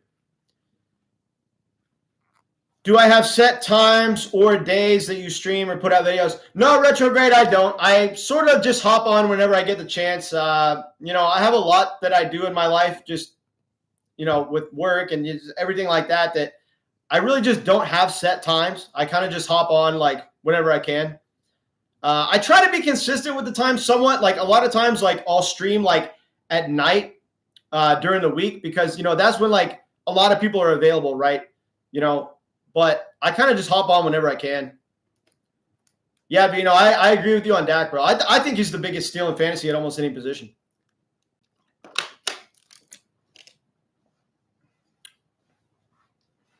Isaiah Pacheco be a top 10 back this year. I will still be getting 15 to 18 touches. He's going as a steal. Oh, I think he's going to get more than 15 to 18 touches, bro. I think he's going to get maybe 15 to 18 carries per game. And if you add the targets he gets out of the backfield, I think he'll see plenty of weeks where he touches the ball over 20 times, and an offense is going to regress positively. So the dude's going to have touchdown upside. I don't think Kareem Hunt's going to be a factor this year. A big reason why Kareem Hunt was touching the ball so freaking much last year is because Isaiah Pacheco was still playing hurt. He wasn't 100%. You saw it in the yards per carry efficiency and the pass catching efficiency. He was not the same when he came back from his injury. He's going to be 100% to start the year. He's going to have tons of touchdown upside, and he's going to be a fantasy monster. I hear you. I think you have a good perspective on fantasy and not just someone who echoes all the same takes as everyone else. That is like a massive compliment, bro. I appreciate that because, like, I kind of like to think outside the box and think for myself and not just like, there really are a lot of fantasy content creators that they'll listen to other fantasy content creators and then they'll just kind of spit the same thing back and they don't really have their own opinions or explanations as to why, which, if that's what you want to do, okay. But, like, to me, that's not really creating your own takes. I like to create my own takes. I like to be a little bit different. And that's why my rankings are never like consensus. He's going around 5. Who's going around 5? Pacheco? If he's going in round 5, then his ADP's gone up massively because I don't think he's going that high on underdog. I could be wrong, but I was taking a lot of shares on Isaiah Pacheco earlier in the offseason, and he was going a lot later than round 5. Now, obviously, we expected his ADP to go up a little bit as we got closer to the season, but are you sure he's going that early? All right, guys, if you're just tuning in, scroll to the top to see my top 24 overall rankings for the season. If you want my entire list of rankings, they're on my Patreon. My Patreon link is at the top of this chat. You can click on that. It's all over the channel. You can click on that and get my top 64 overall rankings, soon to be top 200 overall, and you get a chance to play in the Patreon league with us. So if you want to play in another fantasy league this year, join the Patreon. There's only 4 spots left. 6 out of the 10 slots are filled. So if you want to join the Patreon league, if you want to play this year and get a chance to take my money, well, hop in and let's go. It's going to be $800 for first 10-man PPR. It's going to be a hell of a time. We're drafting on August 3rd, so it's going to be here before we know it. Check out I'm getting at flex after filling my 2 wide receiver, 2 running back spots. Yeah, I mean, that's a perfect play. And I think Pacheco is going to explode. In fact, and I'm not biased towards Pacheco. I just, if you look at him last year, he was going too high. He was being overvalued, and then he got hurt. I mean, there were people taking Pacheco in the 2nd round last year, and you have to ask yourself, what is the difference between Pacheco last year and Pacheco this year, other than the fact that he's coming off an injury? But the injury wasn't that serious. He was able to get back on the field in the same season. He's going to come into this season as a much healthier version of himself, and, we're going to be playing he's going to be playing in an offense that's much, much better than it was last season. So now you're getting him in the mid to later rounds, and he's going to perform like an early round player. Whereas last year you were having to take him in freaking round 2, and look what he did. So the value for Isaiah Pacheco is absolutely through the roof. All right, guys, ask away with as many fantasy football questions as you want. I get stuck on taking Pacheco or a tight end. Like the tight ends that are going in his range are definitely decent. It's definitely worth taking a shot on a few of them, but I think Pacheco is a pretty awesome value going where he's going. All right, guys, ask away with your fantasy football questions. If you want another league to play in, simply join the Patreon. I'll post a link to the Patreon here. That way you guys, hold on.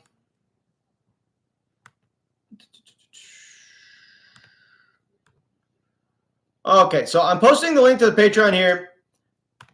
If you want to join the Patreon, it's only $5 to join. We're playing in a league this year where it's a $100 buy-in. It's $800 for first place, and it's going to be $200 for second place. Good odds to win. It's a 10-man PPR league, so, it's not like these large field best ball tournaments. Very reasonable chance to win. So if you get first in the 10-man league, it's a nice little $800 payout, so should be pretty good for you. So if you want to join the Patreon league, go ahead and click that link right there and get on in. How about Kittle round 4 when Kamara, Mixon, and the rest are sitting there? I think that Kittle has some pretty tremendous fantasy value. In fact, when you look at, how George Kittle has been ever since Brock Purdy's taken over, George Kittle is basically Brock Purdy's favorite target. I mean, obviously the targets fell off for Deebo Samuel last year. He gets traded away, right? Ayuk can't stay healthy, right? Juwan Jennings has emerged as his favorite wide receiver target, but his favorite target overall in his offense is still George Kittle. George Kittle's still young enough to have some good years left in him, and his run after the catch abilities at the tight end position are second to none. He's going to be playing in a very good offense, so I don't mind taking a good amount of Kittle. I'm just typically a person who waits on tight ends, so I'm going to be drafting the running backs and wide receivers in that range, although I would take Kittle in a heartbeat over Joe Mixon. I like Kittle way more than Joe Mixon. Not necessarily more than Kamara, but more than Mixon for sure. All right, guys, ask away with your fantasy football questions. We are blowing this up, and we're going to win leagues here. This is, so my top 24 rankings are at the very top. If you want to scroll to see my top 24 rankings, just scroll to the top of the chat. When do you think my top 200 will be out? Top 200 is going to be out within the next 7 to 10 days. Yeah, I've got my top 64 out right now, like I said, but next 7 to 10 days, my top 200 will be out, and I'm going to be breaking the players down into tiers, including strength of schedule, everything like that. So I'm going to be putting a lot of work into the rankings this year and making it very helpful for people who access it. So, but to answer your question, about 7 to 10 days from now, I'll be done with it. I think it's about, I don't know. It's the time of year where I feel like I like to drop my overall rankings in like June. I think it's a good time to do it.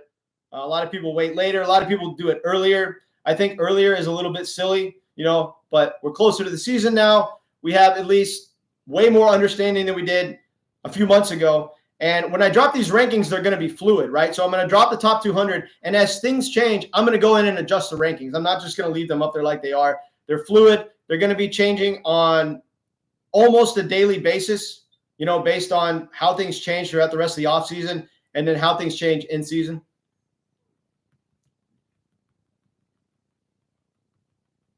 But yeah, Retro, if you wanted to go ahead and hop into Patreon and get in the league, you can get my top 64.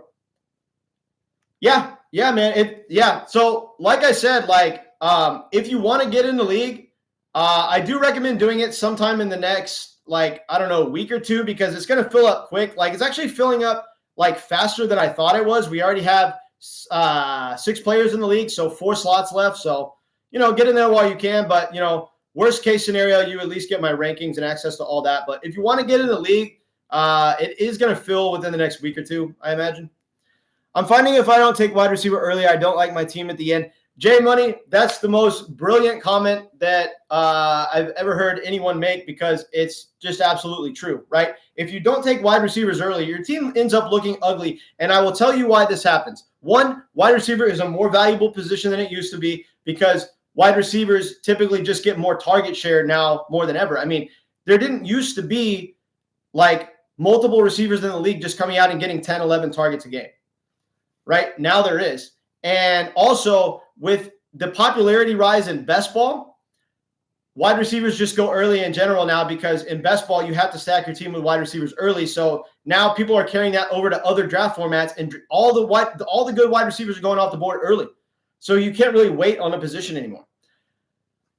How is the money handled for the league? Is there a website for buy-ins? I handle the money. I just I keep the money in a league pool and just pay it out at the end of the season. With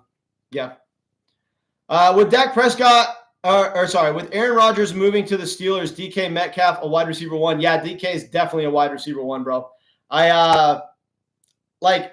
Obviously he has the physical intangibles to just absolutely dominate, right? He just never really was able to do that in Seattle.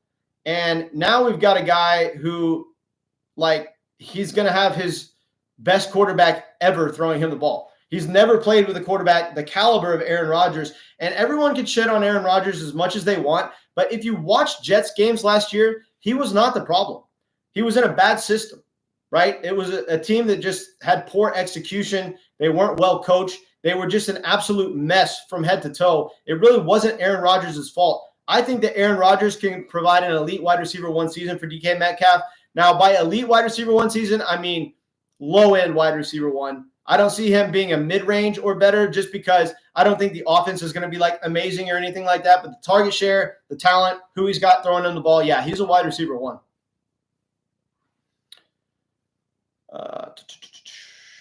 Yeah, Retro. So, if you join the Patreon, you'll see where to send the league dues and everything like that. But there's no rush. We're drafting on August 3rd, so you don't really have to pay until – the only requirement is that you pay before the draft. So you don't really have to pay anytime soon, but it's just up to you. DK will get hyper-targeted. Rodgers always does one. He'll be a low-end wide receiver. That's what I'm saying. I think he'll be a low-end wide receiver 1 as well. I mean, look at how much he targeted Devontae Adams, right? I mean, that's just what he does. Aaron Rodgers loves to force-feed his wide receiver 1. Everybody knows this. And if you look at this team, there's a bigger discrepancy between the wide receiver 1, DK Metcalf, and the wide receiver 2 than there is in almost any team in the NFL. I mean, you have DK Metcalf, and then you just have a sharp drop-off at the wide receiver position. I don't think that he's going to have any competition for targets. There's not even really a good pass-catching tight end in Pittsburgh. So look for DK Metcalf to absolutely explode. Any rookies you're really high on this year? I took Neighbors relatively early last year, and it damn near won me my season. I'm glad you took Malik Neighbors. I was an idiot, and I thought that he wasn't in a good enough offense going into last year, and I didn't draft nearly enough shares of him. In fact, it was one of my biggest mistakes in fantasy. So, yeah. As far as rookies this year, I like Terrence Ferguson as a late-round sleeper. Let's see. I like Teteroa McMillan in Carolina. I think that he's appropriately priced. Last year, obviously the hype for the wide receiver 1 position got just way out of control with Marvin Harrison Jr. getting drafted at the 1-2 turn. You now have a guy in Teteroa McMillan that could easily be the number 1 wide receiver in his offense, probably will be the number 1 wide receiver in his offense. And, you're getting him in round 4, round 5? I mean, the ADP is appropriate for this guy, and he's playing in an offense that is heading in a positive direction. So I really like Teteroa McMillan. I like TreVeyon Henderson, despite being in a split backfield. I think that the Patriots offense is going to exceed expectations. I think that TreVeyon Henderson is an elite talent, and they added Diggs to the offense. This is going to provide TreVeyon Henderson some touchdown upside, so I like him as a rookie. There were certain rookies that I liked, like Ibuka and Luther Burden going into the draft, but I hate their landing spots, so I don't like those two. So I also like Brian Thomas. So of my rookie wide receivers, I really like Brian Thomas and Teteroa McMillan. I like Terrence Ferguson as a late-round tight end sleeper.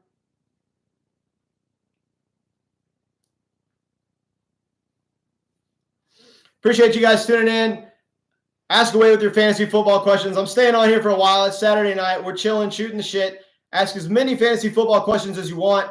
And, well, if you wanted to talk about real-life football, we could do that too. Yeah. And if you're interested in joining a league with us, go ahead and join the Patreon league. We are going to be playing for $800 for first this year. So it's $100 buy-in, $800 for first. 200 per second. So a little bit top heavy as far as the payout is concerned. You pretty much have to win anything significant. If you consider $800 significant, I don't know. I think it's a good chunk of money to win for playing fantasy football. That's for damn sure. He will have 10 touchdowns with Rodgers. I don't know about the touchdowns, man. Like, I am high on DK Metcalf this year, like I said. Don't get me wrong. The one thing I'm not certain about is him getting in the end zone, because I'm just not sure how this offense is going to be as a whole, because they don't have any other good pass catchers, right? They don't really have, like, I don't know. We'll see how the running back situation shakes out, but I don't know. I don't think the offense is going to be that great. I think it's going to be decent. So 10 touchdowns might be kind of hard for DK Metcalf this year. I'm not sure if he really has that good of touchdown upside, but I think he's going to go nuclear based on the target share, the quality of the targets, and the run after catch abilities. Appreciate you guys tuning in. If you haven't seen my top 24 rankings, go ahead and go to the top of this video. You can see, or the top of this chat, you can see my top 24 rankings posted, and I am posting my top 200 pretty soon on my Patreon. Like I was telling Retrograde, in the next 7 to 10 days, I'm going to have my top 200 out, my rankings, and they're all going to be broken into tiers. So it's going to be pretty awesome.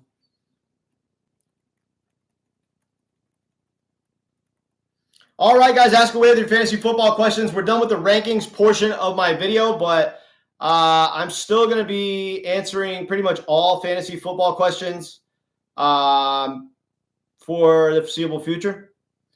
Harry Jones in the house. What's up, man? What do you think?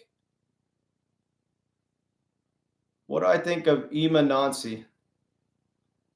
I don't know. I don't know. I haven't. Hold on. 1 second.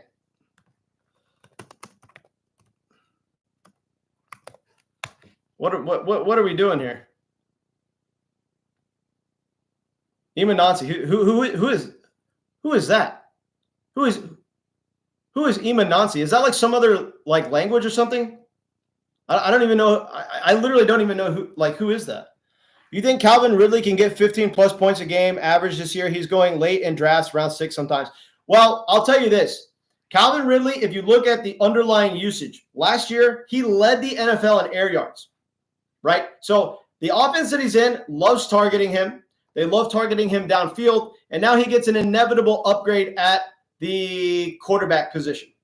So, yeah, I think we're going to see a big season for Calvin Ridley. In fact, of the wide receivers that are going in his range, I like him more than almost any receiver going in that range, because last year, again, he led the league in air yards. He was top 5 in target share. Remember back in the 2020 season when he was the wide receiver 4 in all of fantasy, there were some similar numbers there. That year, he led the league in air yard share and was top 5 overall in target share. He had a very similar usage profile last year. It's just that, yeah, like he had a terrible catch rate. You took the words out of my mouth, J Money. That's exactly what it was. Despite the usage being there, they just weren't converting. So you look at it this year, he's going to have the same usage probably as he did last year as far as air yards and target share, and we have a massive upgrade at the quarterback position. This dude is a tremendous draft value.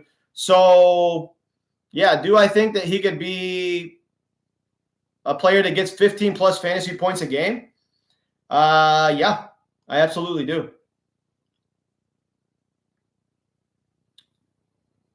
Not fantasy, but what do you think of Jordan Love? Analysts are placing him in the elite category. Do you think this is a make or break year? So to be clear about one thing, it does not have to be a fantasy question. If it's just a real life football question, I'm totally cool on just talking football. So yeah, you can ask a non-fantasy question as long as it's just football, like anytime you want.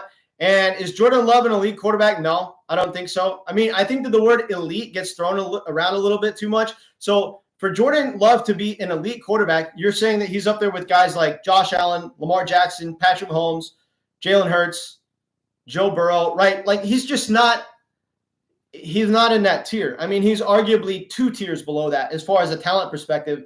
So do I like Jordan Love? Do I think he's a talented quarterback? Yeah, in his own right.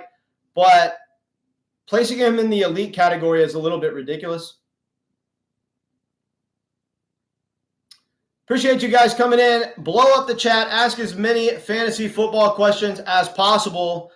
And yeah, I'm here for it.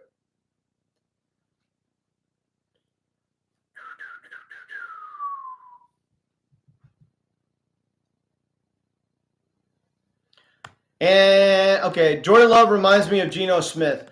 I think Jordan Love's a little better than Geno Smith, in my personal opinion.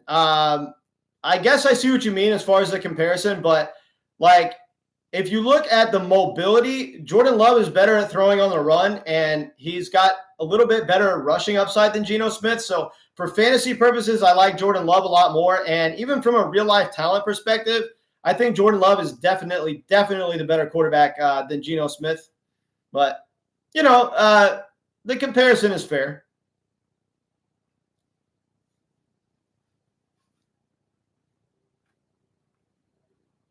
Appreciate you guys coming in. Ask away with all your fantasy football questions. If you want to scroll to the top of the chat, you'll see my top 24 rankings. Harry Jones on here trolling.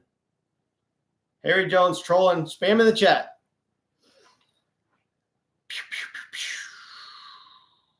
It still helps the algorithm, by the way, when you come in here and ask like stupid questions.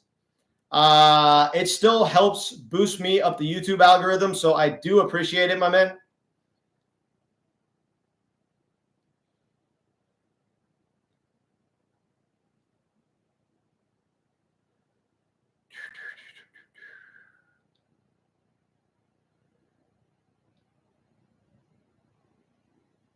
Let me look this guy up.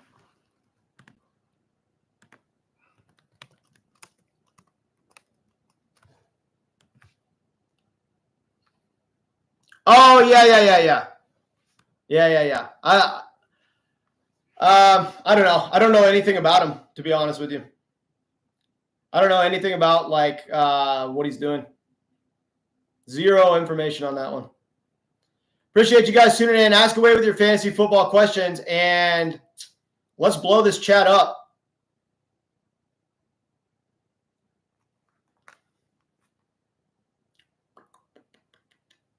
So if you want to scroll to the top and catch my top 24 rankings, you can see my top 24 rankings up there at the very top of this chat. And Harry Jones, to answer your question, I'm going to do a little bit of research into him, just just out of curiosity. It's definitely a cool story. So, Harry Jones, appreciate you, my man. I thought you were messing with me again because I literally forgot that dude's name. And I remember the story, but I didn't remember the guy's name. And so I want to do a little bit of research into him just out of curiosity. Yeah, man. Appreciate it, man. Drop by anytime.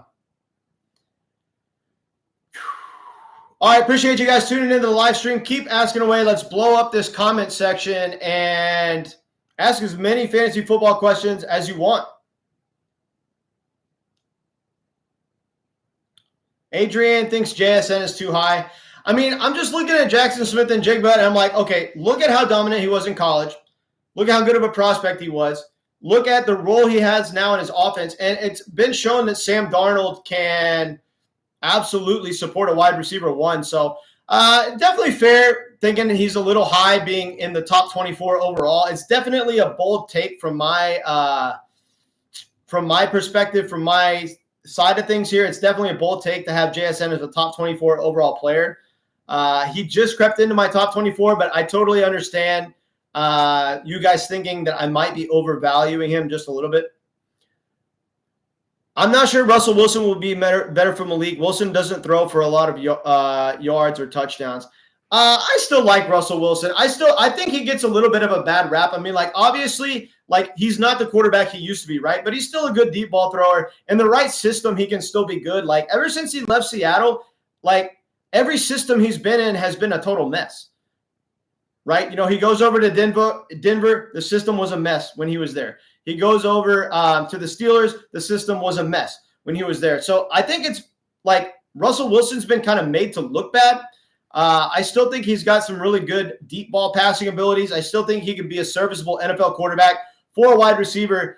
And I don't know. I think it's a definite quarterback upgrade. from what we were looking at last season. Adrian, I do appreciate the feedback on the rankings. If anybody else thinks that I have somebody too high or too low, or there's somebody in my top 24 that just shouldn't be there, or somebody that's not there that absolutely needs to be there, let me know. I always like getting a little bit of feedbacks in my rankings. And for those of you who don't know, my top 64 rankings are already out. You can get those on my Patreon, as well as join the Patreon league if you want. So if you're looking for another fantasy league, join the Patreon, right? We're going to be doing a $100 buy-in, $800 for first this season. So it's going to be a fun year. Appreciate you guys tuning in. Ask away with your fantasy football questions. And let's keep this going. Blow it up. Do you like Puka or Neighbors on the clock? I'm probably, man, God, man, I don't know. Neighbors and Puka is so tough. I obviously have Malik Neighbors a little bit higher in my rankings, but, if you look at the offenses that they play in, Puka Nacua is obviously in the better offense. He has a much better, more certain quarterback situation. The target share is going to be insane. The talent's there, but he is competing with Davante Adams for targets, and he hasn't really shown to be an elite red zone threat. So to me, that kind of takes away from the upside of him being in a great offense, because the whole thing about being in a great offense is it's supposed to give you crazy touchdown upside. But if he's not getting enough targets in the red zone, that doesn't really matter. So I do have Malik Neighbors higher in my rankings. I do like Malik Neighbors over Puka Nacua by a little bit.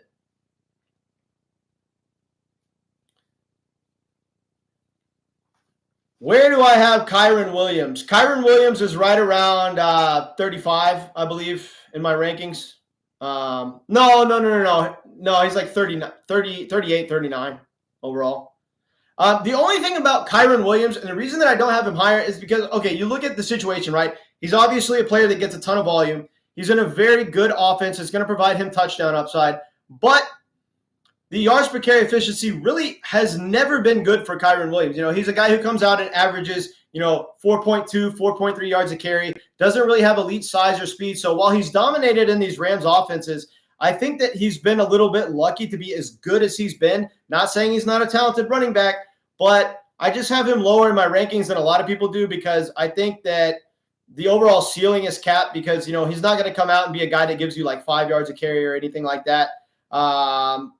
Could lose goal line usage to, I know it sounds weird, but he could lose goal line usage to Davante Adams. So often when teams are, in goal-to-go situations and in the 5-yard line, they love targeting Davante Adams on short, end zone routes. And this is going to take away some touchdowns from Kyren Williams. I think the touchdown upside is decent for him for sure, but he's not an efficient back from a yards per carry perspective. And so I have him a little bit lower in my rankings than a lot of people do. Ask away with your fantasy football questions, guys. Ask as many questions as you want. No limit. I'm doing my best to answer every fantasy football question. This is basically a live Q&A at this point. I obviously have my top 24 rankings up at the top of the chat, but I'm answering any and all fantasy football questions now.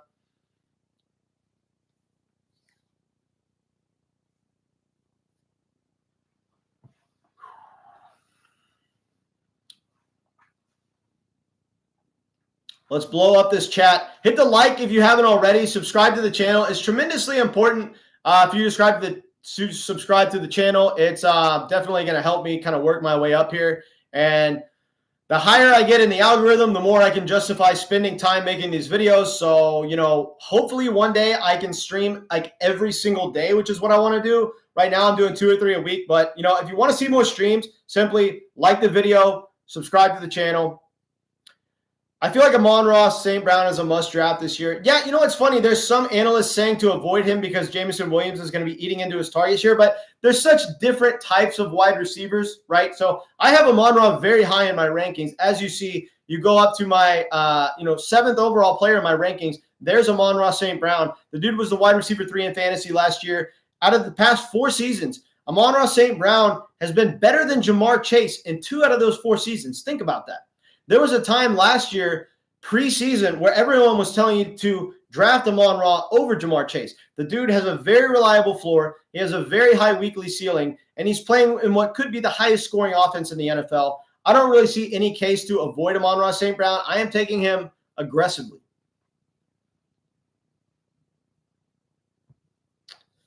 Appreciate you guys tuning into the video. Ask away with all your fantasy football questions, and let's blow this thing up.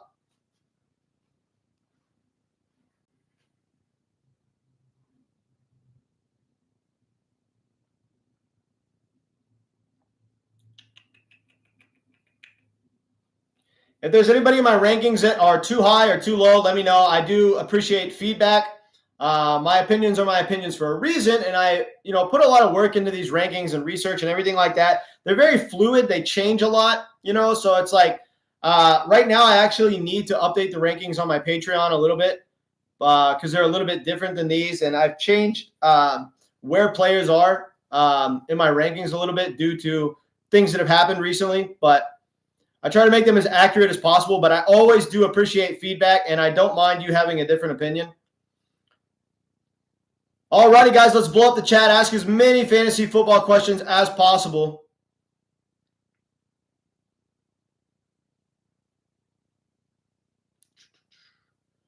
All right, guys, I'm going to be getting out of here probably. So I do appreciate you guys coming into the stream, and I will catch you later.